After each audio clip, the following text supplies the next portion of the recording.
Assalamualaikum warahmatullahi wabarakatuh. Perkenalkan, kami dari kelompok Bunga Sakura yang terdiri dari anggota Ade Irma Suryani dengan NPM 1805 170 130. Selanjutnya Rizky Nabila dengan NPM 1805 170 140. Selanjutnya Rizky Wahyuni Rangkuti dengan NPM 1805 170 141. Yang terakhir, Asprizal Rizky dengan NPM 1805 170 149. Mata kuliah Manajemen Biaya, dosen pengampu yaitu Bapak Boy Fadli SEMAK.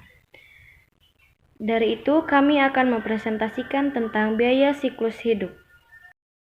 Siklus hidup produk atau produk life cycle harus diperhatikan dalam dua aspek, yaitu biaya selama siklus hidup atau cost life cycle dan siklus hidup penjualan atau sales life cycle.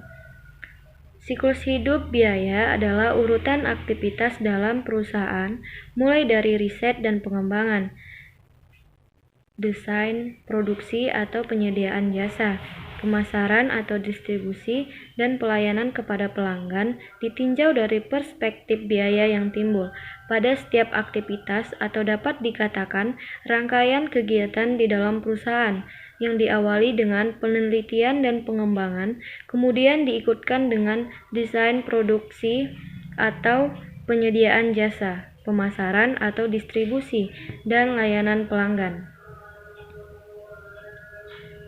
Sedangkan siklus hidup penjualan adalah urutan atau fase-fase hidup produk dan jasa di pasar mulai dari pengenalan produk atau jasa, pertumbuhan dalam penjualan, dan akhirnya kematangan, penurunan dan penarikan dari pasar. Penjualan pada saat pertama kecil, kemudian memuncak pada fase kematangan atau maturity, dan kemudian menurun atau decline. Kepuasan total pelanggan telah menjadi isu vital dalam persiapan bisnis baru. Biaya hidup keseluruhan telah menjadi fokus utama manajemen biaya siklus hidup. Biaya hidup keseluruhan adalah biaya siklus hidup suatu produk plus biaya pasca pembelian oleh pelanggan, meliputi operasional, dukungan, pemeliharaan, dan pembangunan. Karena biaya itu muncul setelah pembelian suatu produk, dapat memiliki persentase yang signifikan dari biaya hidup. Rantai nilai adalah kumpulan aktivitas yang dibutuhkan untuk merancang, mengembangkan, memproduksi, memasarkan, dan melayani suatu produk atau jasa. Jadi, manajemen siklus hidup berfokus pada aktivitas pengelolaan rantai nilai sehingga terbentuk keunggulan bersaing jangka panjang.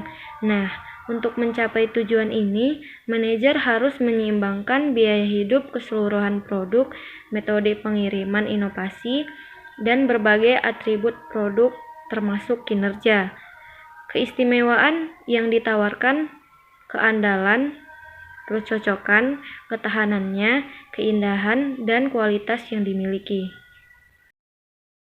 Selanjutnya yaitu klasifikasi biaya life cycle costing atau disingkat dengan LCC, merupakan suatu rencana mengenai pengeluaran usulan dari suatu proyek konstruksi sepanjang usia proyek tersebut.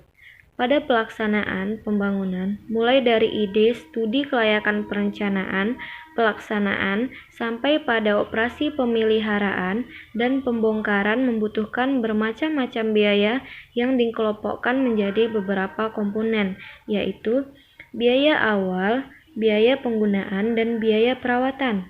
Pentingnya life cycle costing yaitu pertama, untuk meningkatkan kesadaran biaya.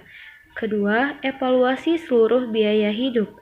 Ketiga, memaksimalkan pendapat.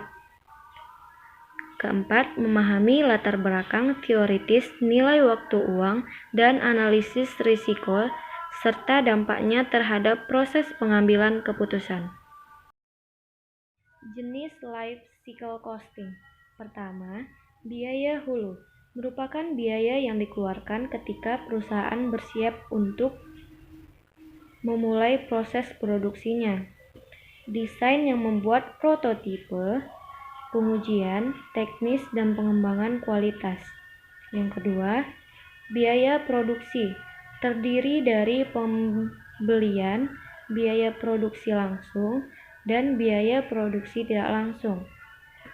Yang ketiga, biaya hilir merupakan biaya yang dikeluarkan perusahaan ketika terjadi proses yang terlibat dalam pengiriman produk kepada pelanggan, terdiri dari pemasaran dan distribusi, pengemasan, pengangkutan, promosi, advertensi, dan pelayanan serta garansi keluhan, pelayanan pertanggungjawaban produk, dukungan kepada pelanggan.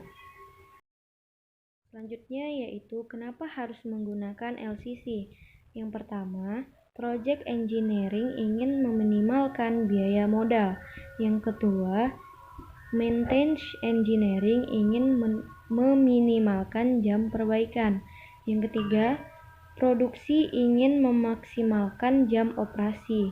Yang keempat, reliability engineering ingin membatalkan kegagalan. Yang kelima, akuntansi ingin memaksimalkan nilai sekarang bersih proyek. Yang keenam, pemegang saham ingin meningkatkan kekayaan pemegang saham. Yang ketujuh, LCC dapat digunakan sebagai alat keputusan manajemen untuk mensinkronkan konflik divisi dengan memfokuskan pada fakta, uang, dan waktu. Selanjutnya yaitu life cycle cost dapat dirumuskan dengan LCC sama dengan biaya awal ditambah biaya penggunaan, ditambah biaya perawatan dan penggantian. Pengembangan model LCC, kegiatan utama dari siklus hidup biaya pengembangan model adalah perincian biaya struktur atau CBES, pembangunan dan pemeliharaan komponen, biaya metode estimasi output LCC adalah perkiraan biaya life cycle termasuk distribusi pada skala waktu, biaya driver, kepekaan, estimasi parameter tertentu, dan risiko akibat ketidakpastian parameter desain. Selanjutnya yaitu penggunaan model LCC. LCC untuk supplier. 1.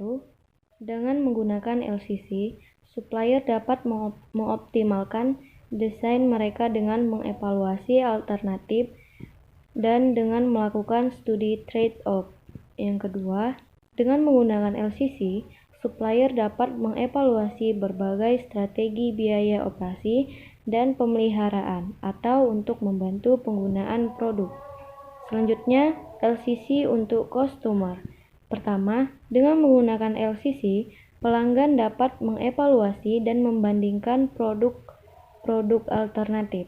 Yang kedua, dengan menggunakan LCC, pelanggan dapat menilai kelayakan ekonomi proyek atau produk. Kenalkan, nama saya Rizky Wahyuni Rangkuti. Di sini saya akan melanjutkan pembahasan yang telah disampaikan oleh Ade Mas Suryani. Selanjutnya ada metode dalam menganalisis life cycle cost atau LCC. Ada penentuan target biaya yang digunakan untuk mengelola biaya, terutama dalam aktivitas desain. Kemudian ada teori kendala yang digunakan untuk mengelola biaya produksi. Kemudian ada life cycle costing yang digunakan pada seluruh cost life cycle untuk meminimumkan biaya secara keseluruhan. Selanjutnya ada target costing. Target costing merupakan cara yang sangat bermanfaat untuk mengelola kebutuhan terhadap trade-off antara peningkatan fungsionalitas dan semakin tingginya biaya. Penentuan biaya berdasarkan target, rumusnya adalah biaya target sama dengan harga kompetitif dikurang laba yang diinginkan. Adapun 5 tahap untuk mengimplementasikan target costing, yaitu yang pertama menentukan harga pasar, Yang kedua, menentukan laba yang diharapkan. Yang ketiga, menghitung target biaya atau target cost pada harga pasar dikurangi laba yang diharapkan.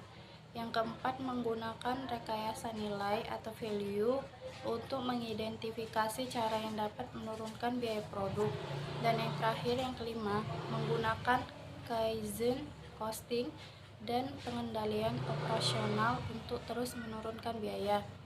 Uraian ringkas diberikan hanya untuk tahap keempat dan kelima, yaitu peran rekayasa nilai, pengendalian operasional, dan Kaizen costing. Selanjutnya ada rekayasa nilai.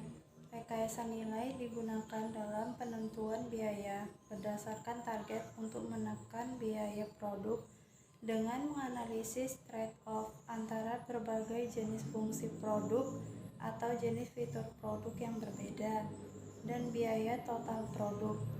Jenis umum dari rekayasa nilai yang dapat diterapkan di perusahaan-perusahaan ini adalah analisis fungsional, proses pemeriksaan kinerja, dan biaya dari setiap fungsi utama atau fitur produk.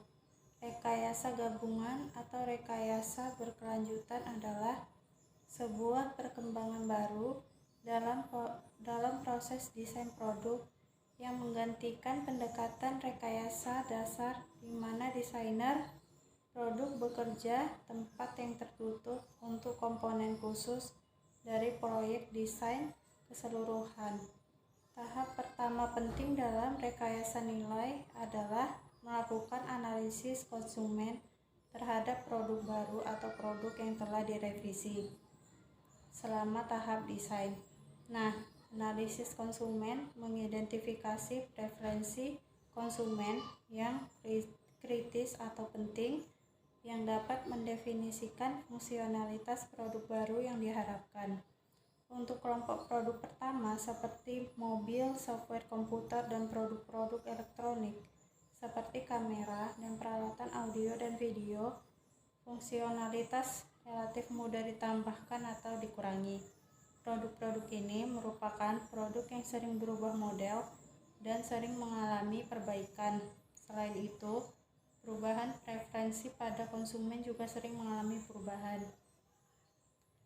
Dampak dari hal tersebut adalah produsen harus selalu memiliki sesuatu yang baru yang dapat dimasukkan dalam setiap model baru. Target costing lebih bermanfaat untuk produk pada kelompok pertama, karena pada kelompok pertama produk terbaca kebijakan perusahaan tentang model untuk produk tersebut. Jenis rekayasa nilai yang digunakan pada perusahaan-perusahaan ini adalah analisis fungsional, di mana tampilan dan biaya pada setiap fungsi utama atau model produk diuji secara cermat. Tujuan analisis ini adalah keseimbangan antara tampilan dan biaya. Tampilan yang diharapkan untuk setiap fungsi berusaha dicapai, sementara biaya untuk semua fungsi dipertahankan lebih rendah dari target cost. Selanjutnya ada pengendalian operasional. Analisis desain merupakan bentuk umum dari rekayasa nilai untuk produk dalam kelompok kedua, yaitu produk-produk industri dan produk-produk khusus. Tim desain menyiapkan beberapa desain produk yang mungkin masing-masing mempunyai keistimewaan yang serupa, yang mempunyai tampilan dan biaya yang berbeda. Benchmarking dan value chain analysis dipakai untuk memadu tim desain dalam menyiapkan desain dengan biaya produk yang rendah dan kompetitif. Tim desain bekerja dengan personil manajemen biaya untuk memilih satu desain yang terbaik yang dapat memenuhi preferensi konsumen dan tidak melebihi target biaya. Pendekatan penurunan biaya lainnya meliputi tabel biaya dan teknologi kelompok. Tabel biaya merupakan database yang dibuat berdasarkan komputer yang memasukkan informasi yang komprehensif tentang cost driver tersebut, meliputi ukuran produk, bahan yang digunakan dalam pembuatan produk, jumlah model, Perusahaan yang memproduksi suku cadang dalam ukuran yang berbeda dengan desain yang sama dapat menggunakan ukuran dan bahan yang berbeda. Teknologi kelompok merupakan metode untuk mengidentifikasi, menyamakan metode untuk menyamakan suku cadang untuk produk dalam perusahaan manufaktur, sehingga dapat menurunkan biaya produk. Perusahaan manufaktur yang besar dengan lini produk yang berbeda-beda seperti dalam industri mobil menggunakan teknologi ini. Pusat perhatian dalam penggunaan teknologi kelompok adalah biaya produksi turun. Biaya pelayanan dan biaya garansi mungkin ditingkatkan jika suku cadang yang gagal sudah meluas pada berbagai model. Selanjutnya, penentuan biaya berdasarkan target dan Kaizen. Kaizen costing merupakan perbaikan terus-menerus untuk menurunkan biaya produksi. Kaizen costing terjadi pada tahap pengolahan atau proses pemanufakturan sehingga dapat dampak rekayasa nilai atau value dan desain langsung ada. Peran penurunan biaya pada tahap ini adalah mengembangkan metode pemanufakturan baru dan teknik-teknik manajemen baru, atau dapat dikatakan Kaizen costing menggunakan perbaikan yang berkelanjutan dan kendali operasional untuk menekan biaya. Kaizen terjadi pada tahap produksi di mana efek rekayasa nilai dan desain yang telah dikembangkan sudah terjadi. Peranan pengurangan biaya pada tahap ini adalah untuk mengembangkan metode produksi baru dan menggunakan teknik-teknik manajemen baru seperti kendali operasional, manajemen mutu total, dan teori kendala untuk menekan biaya yang lebih jauh. Selanjutnya ada teori kendala. Teori kendala atau constraint adalah kegiatan yang memperlambat waktu total siklus produk. Teori TOC telah mengalihkan perhatian untuk meningkatkan kecepatan pada kendala yang menyebabkan sebuah penurunan yang menguntungkan dalam keseluruhan siklus waktu dan persediaan. TOC bisa dibandingkan terhadap produksi tepat waktu atau just in time atau JNT.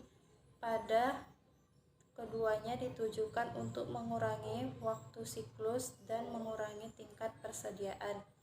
Teori ini berfokus pada aktivitas produksi atau pemanufakturan yang dikembangkan oleh Goldratt dan Cox untuk membantu para manajer meningkatkan profitabilitas perusahaan secara keseluruhan.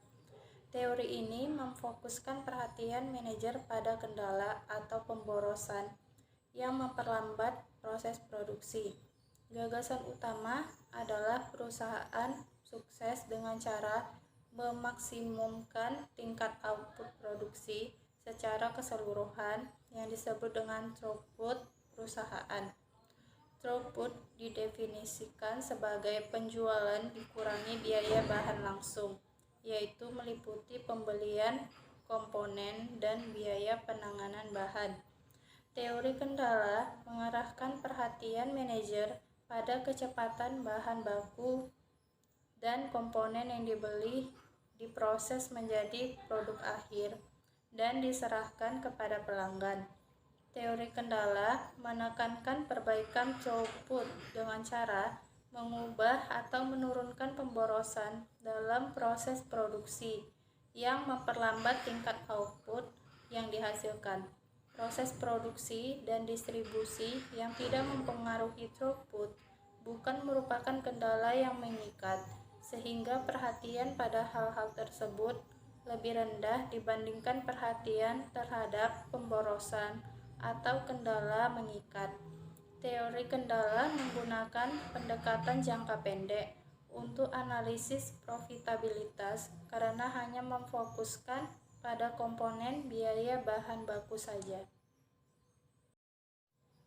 Salah satu metode kunci yang digunakan untuk meningkatkan kecepatan yaitu teori kendala atau TOC. Pengukurannya diartikan dengan cara yang berbeda oleh beberapa perusahaan yang berbeda pula, bergantung pada sifat dari operasi perusahaan yang bersangkutan.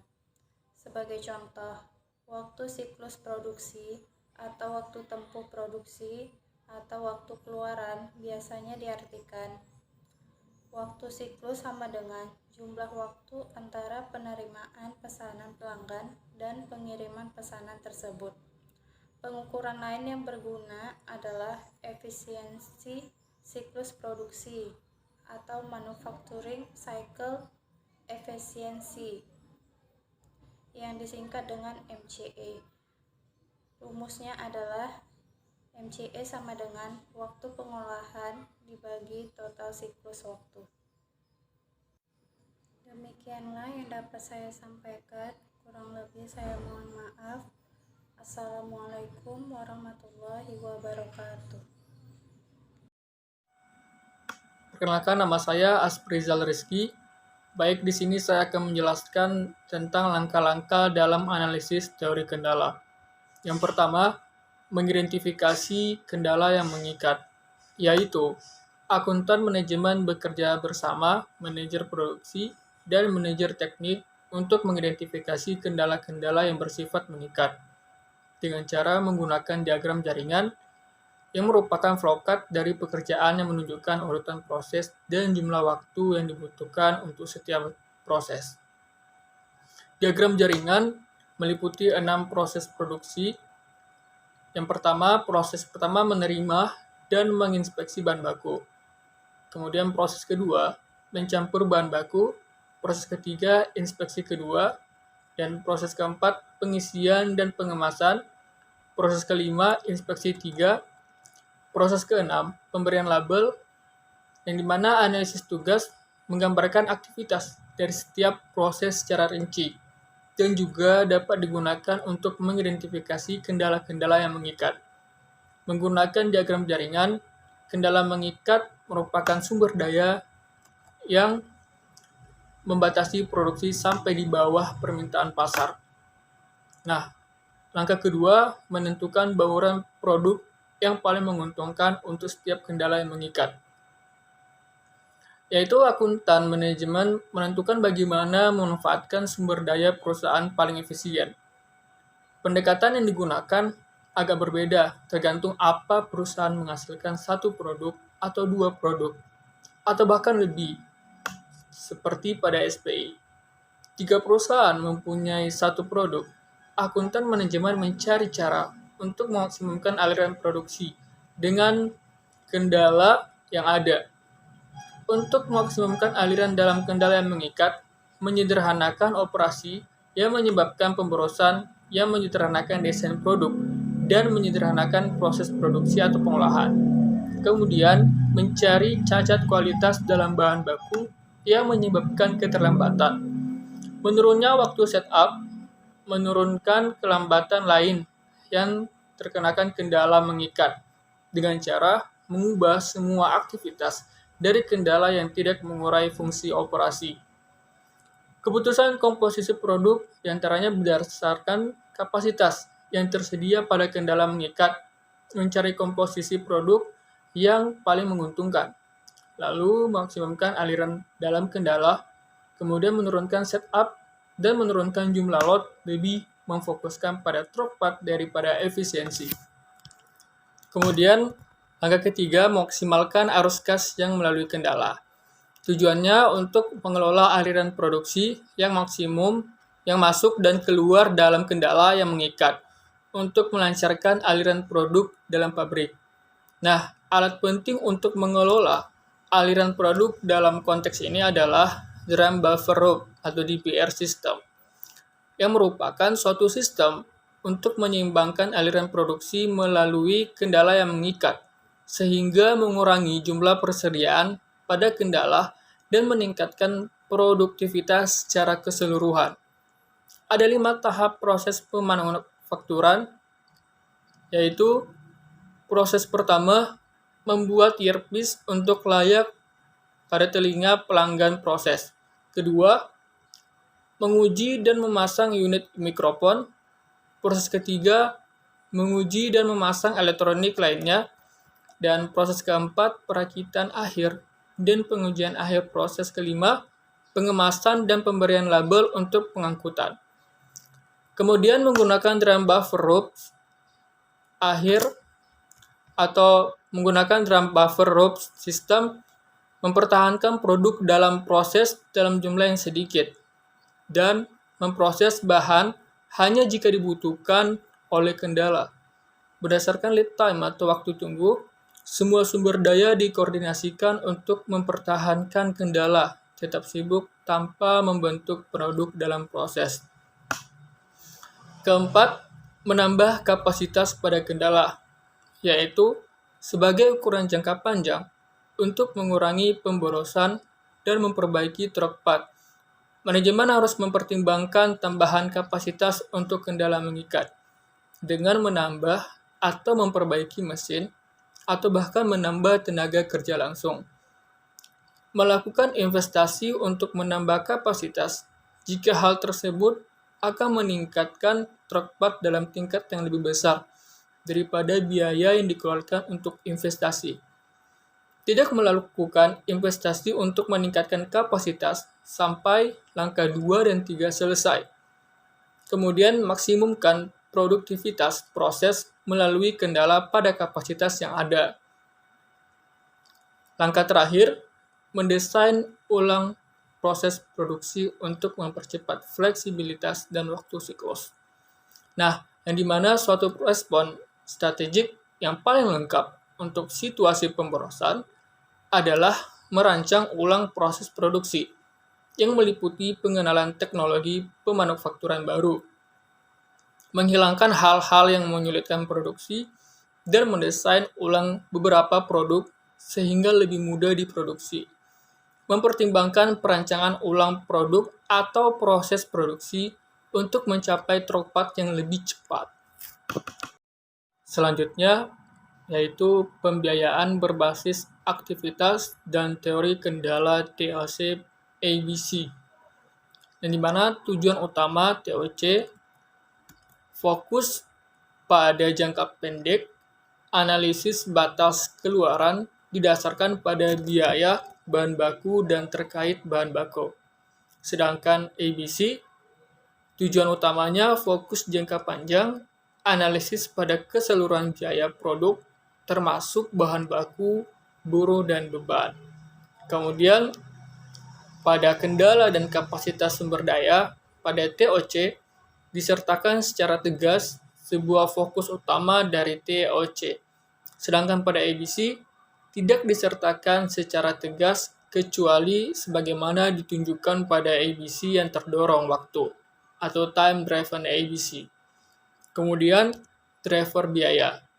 Pada driver biaya, pada TOC tidak ada pemanfaatan secara langsung dari driver biaya. Sedangkan pada ABC membangun sebuah pemahaman atas driver biaya pada tingkatan unit, batch, produk, dan fasilitas. Kemudian, pada penggunaan utama, pada TOC, optimasi arus produksi dan komposisi produk jangka pendek. Sedangkan pada ABC, penggunaan utamanya pada penetapan harga strategis dan perencanaan laba. Berikut contoh kasus. Soal pertama, perusahaan industri logam memproduksi suku cadang A yang digunakan pada perusahaan mobil. 3 jenis proses yang dilakukan untuk memproduksi suku cadang A, yaitu trailing, inserting, dan packaging. Setiap proses dilakukan pada lokasi kerja yang terpisah dan masing-masing mempunyai karakteristik kinerja sebagai berikut. Fungsi drilling dapat melakukan pengeboran sebanyak 30.000 per jam dan fungsi inserting dapat melakukan aktivitas sebesar 3.000 suku cadang per 5 menit.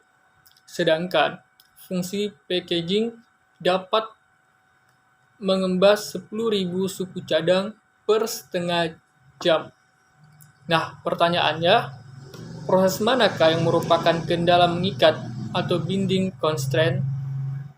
Kedua, berapa unit suku cadang A yang dapat diproduksi dalam 1 minggu? Nah, berikut penyelesaiannya. Bagian A, fungsi packaging merupakan kendala yang mengikat sebab hanya 20.000 suku cadang yang dapat dikemas atau package dalam waktu 1 jam. Sedangkan 36.000 dapat diinsert, 30.000 dapat didrill. Kemudian bagian B, jika diasumsikan 1 minggu bekerja menghabiskan waktu 40 jam, maka jumlah produksi dalam 1 minggu sebesar 20.000 unit per jam dikali 40 jam, maka hasilnya 800.000 suku cadang per minggu. Selanjutnya, contoh kasus kedua, PT Aster memproduksi dan menjual 3 macam produk A, produk B, dan produk C ke negara-negara tetangga. Data berikut berkaitan dengan ketiga produk tersebut. Permintaan dalam unit A 120, B 110, dan C 100. Sedangkan harga jual per unit A 100 US dollar, B 120 US dollar, dan C 105 US dollar.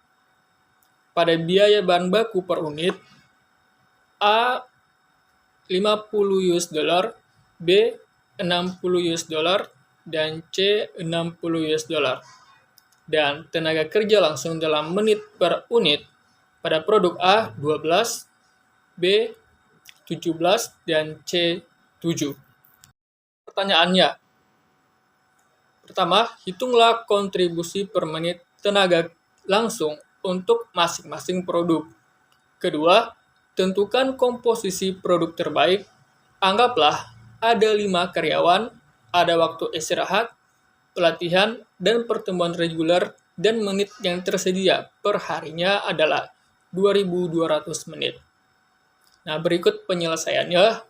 Pertama, kontribusi per unit pada produk A 100 US dollar dikurang 50 sama dengan 50 US dollar. Maka kontribusi per menit 50 per 12 sama dengan 4,17 US dollar. Pada produk B 120 US dollar dikurang 60, maka hasilnya 60 US dollar. Sehingga kontribusi per menit 60 per 17 sama dengan 3,53 US dollar. Sedangkan pada produk C, 105 US dollar dikurang 60 sama dengan 45 US dollar. Sehingga kontribusi per menit pada produk C, 45 per 7 sama dengan 6,43 US dollar. Kemudian, jawaban dari soal kedua, analisis untuk keputusan komposisi produk dengan kendala mengikat, yaitu jumlah menit yang tersedia per hari sebanyak 2.200 menit, akan didistribusikan untuk 3 produk dengan komposisi menit yang dibutuhkan sebagai berikut. Produk C sama dengan 100 dikali 7 menit sama dengan 700 menit, sedangkan pada produk A sama dengan 120 kali 12 menit sama dengan 1.440 menit. Maka kelebihan menit untuk produk B sama dengan 60 menit atau 60 per 17 sama dengan 3 unit. Dari analisis tersebut, dapat diketahui komposisi produk terbaik sebagai berikut. Produk A sebanyak 120 unit, dan produk B sebanyak 3 unit, sedangkan produk C sama dengan 100 unit. Selanjutnya, biaya siklus hidup atau life cycle costing.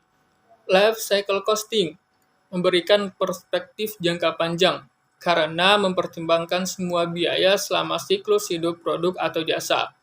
Manajer tertarik terhadap total biaya selama siklus hidup keseluruhan yang biasanya dipisahkan menjadi 3 komponen, yaitu biaya hulu, biaya produksi, dan biaya hilir. Biaya hulu dan hilir dapat dikelola dengan cara meningkatkan hubungan dengan supplier dan distributor. Dan cara yang paling penting adalah desain produk dan proses produksi. Nah, biasanya biaya produk atau jasa diukur dan dilaporkan untuk waktu yang relatif singkat, seperti sebulan atau setahun. Penentuan biaya siklus hidup yang memberikan perspektif jangka panjang karena mempertimbangkan biaya siklus hidup seluruh biaya produk atau jasa. Oleh karena itu, pembiayaan ini memberikan perspektif yang lebih lengkap dari biaya produk dan peluang laba produk atau jasa. Perkenalkan, nama saya Rizky Nabila. Di sini saya akan melanjutkan penjelasan dari teman saya. Manajer perlu mempertimbangkan biaya hulu dan biaya hilir. Demikian halnya pada tahap desain. Keputusan pada tahap desain berdampak pada rencana produksi, pemasaran, dan pelayanan tertentu selama siklus hidup produk. Faktor keberhasilan kritis atau critical success factors pada tahap desain adalah A. Menurunkan waktu peluncuran ke pasar. B. Menurunkan biaya pelayanan. C. Mempermudah pembuatan desain produk. D. Perencanaan dan perancangan proses produksi dibuat fleksibel. E. Pembuatan keputusan desain merupakan hal yang penting walaupun biaya yang terjadi pada tahap desain memberikan kontribusi relatif kecil dari total biaya selama siklus hidup produk. Ada 4 metode desain yang umum digunakan dan secara ringkas dipaparkan pada tabel berikut. 1. Metode desain basic engineering. Kecepatan desain cepat. Kode desain tergantung pada kompleksitas dan fungsionalitas yang diharapkan. Seharusnya relatif rendah. Pengaruh biaya hilir bisa sangat tinggi karena pemasaran dan produksi bukan merupakan bagian yang integral dalam proses desain. 2. Metode desain prototyping. Kecepatan desain rendah, kode desain signifikan, bahan, tenaga langsung, dan waktu. Pengaruh pada biaya hilir, potensial untuk mengurangi biaya hilir secara signifikan. 3. Metode desain templating. Kecepatan desain cepat, kode desain sedang. Pengaruh pada biaya hilir tidak diketahui. Dapat menimbulkan biaya tinggi yang tidak diharapkan jika penjadwalan yang telah dibuat tidak terpenuhi di pasar atau pada waktu produksi. 4. Metode desain concurrent engineering. Kecepatan desain terus-menerus, kode desain signifikan. Desain merupakan bagian integral dengan proses yang berlangsung. Pengaruh pada biaya hilir merupakan metode terbaik untuk mengurangi biaya hilir.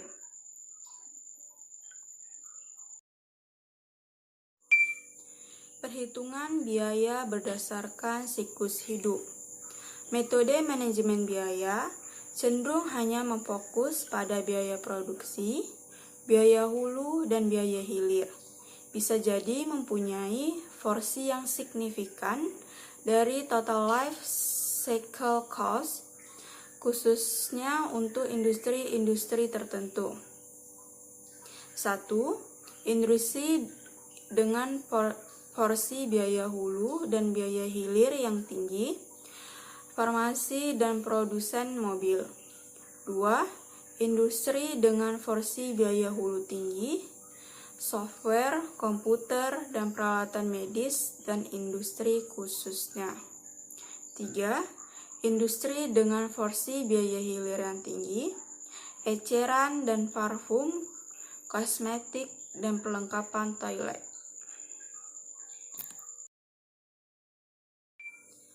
Penetapan harga produk menggunakan siklus hidup produk. Penetapan harga berdasarkan biaya adalah pendekatan yang umum digunakan oleh perusahaan manufaktur maupun perusahaan jasa.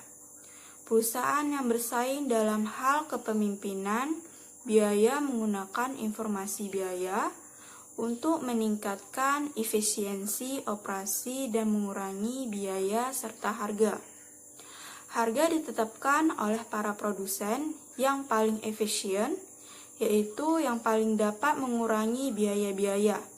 Sebaliknya, perusahaan yang bersaing dalam hal diferensiasi memiliki pertimbangan lebih dalam menetapkan harga, yang tujuannya adalah untuk meningkatkan laba dengan menetapkan harga awal yang tinggi untuk pelanggan yang bersedia membayar.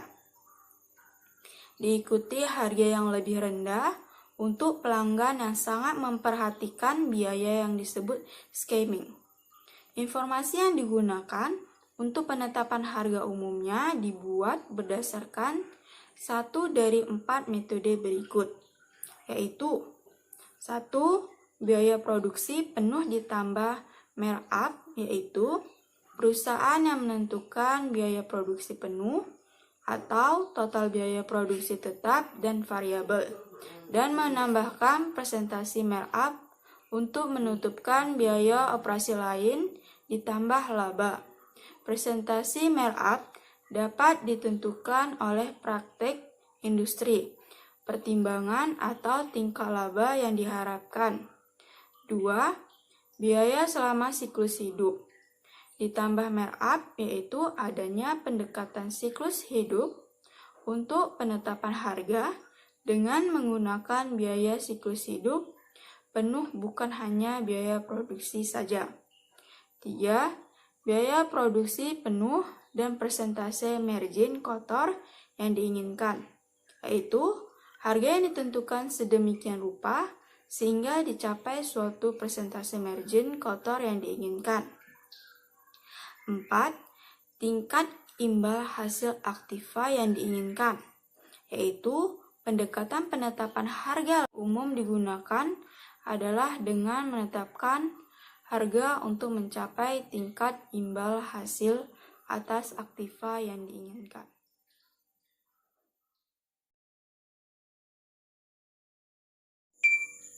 Penetapan harga menggunakan siklus hidup biaya. 1. Biaya produksi penuh ditambah kenaikan harga.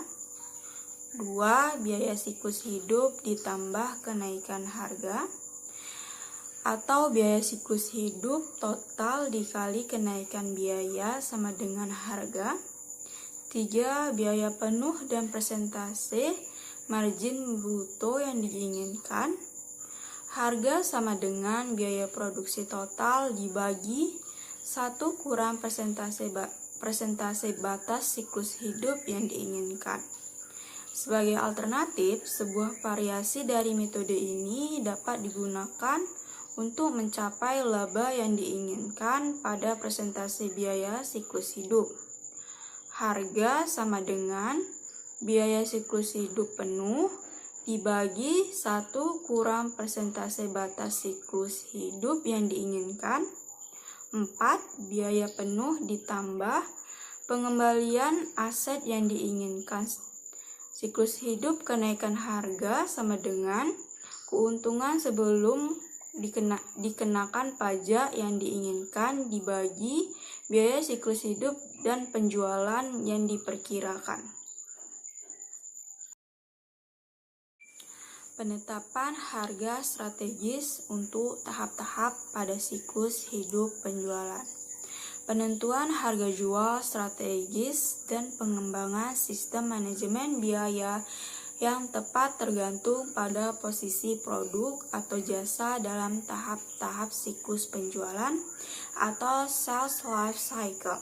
Sales life cycle berhubungan dengan tahap-tahap penjualan produk dan jasa di pasar, yaitu mulai dari pengenalan produk atau jasa sampai pada tahap kematangan dan kemudian penurunan produk dari pasar. Berikut diuraikan tahap-tahap tersebut. Fase 1, pengenalan produk. Tahap pertama ini terdapat sedikit persaingan dan penjualan perlahan-lahan mengalami peningkatan karena pelanggan mulai sadar akan adanya produk atau jasa baru. Biaya relatif tinggi karena tingginya pengeluaran untuk riset dan pengembangan dan biaya modal untuk memasang fasilitas produksi dan upaya pemasaran. Harga relatif tinggi karena adanya diferensiasi produk dan biaya tinggi pada tahap ini. Variasi produk terbatas. Fase 2. Pertumbuhan tahap ini penjualan mulai tumbuh secara tepat dan variasi produk meningkat. Produk sedang menikmati manfaat dari adanya diferensiasi. Persaingan semakin meningkat dan harga mulai lunak. Fase 3, kematangan, yaitu penjualan terus meningkat, tetapi dengan tingkat kenaikan yang menurun. Ada pengurangan persaingan dan variasi produk. Harga juga tetap lunak dan diferensiasi tidak lagi penting. Persaingan berdasarkan biaya, persaingan kualitas, dan fungsionalitas tidak dapat diubah. Fase 4. Penurunan, yaitu penjualan mulai menurun. Demikian pula jumlah pesaing. Harga menjadi stabil, menekankan pada kembalinya diferensiasi. Perusahaan yang dapat bertahan adalah perusahaan yang dapat melakukan diferensiasi pada produk mereka, mengendalikan biaya kualitas pengiriman yang baik dan pelayanan yang baik, pengendalian terhadap biaya dan jaringan distribusi yang efektif, merupakan kunci utama terus dapat bertahan. Pada tahap pertama, fokus manajemen adalah desain, diferensiasi, dan pemasaran. Fokus manajemen berubah ke arah pengembangan produk baru dan strategi penentuan harga jual sejalan dengan berkembangnya pesaing pada tahap kedua.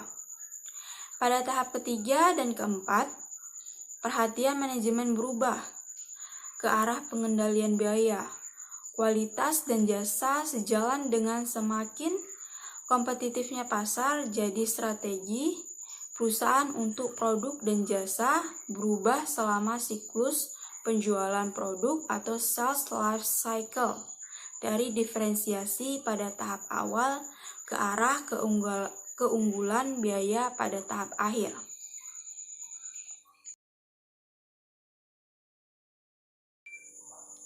Penetapan harga strategis.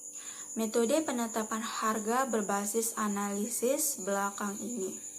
Perusahaan retail dan beberapa produsen menggunakan pendekatan strategis untuk penetapan harga, di mana mereka menentukan harga dengan tingkat harga yang dapat ditanggung oleh pelanggan. Mereka seringkali menggunakan metode analisis berdasarkan analisis data yang ekstensif dari perilaku pembelian pelanggan. Manfaat biaya siklus hidup.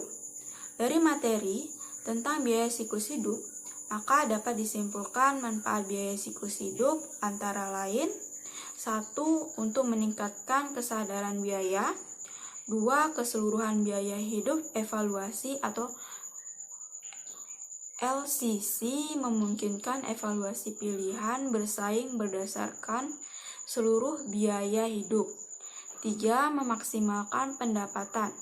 Memahami produser untuk menerapkan LCC termasuk pengembangan biaya siklus hidup model untuk berbagai aplikasi. 4. Memahami latar belakang teoritis nilai waktu uang, dan analisis risiko serta dampaknya terhadap proses pengambilan keputusan.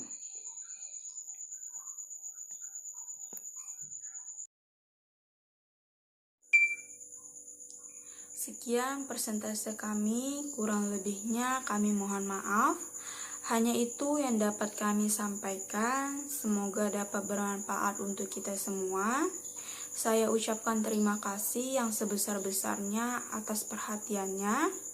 Saya akhiri dengan wassalamualaikum warahmatullahi wabarakatuh.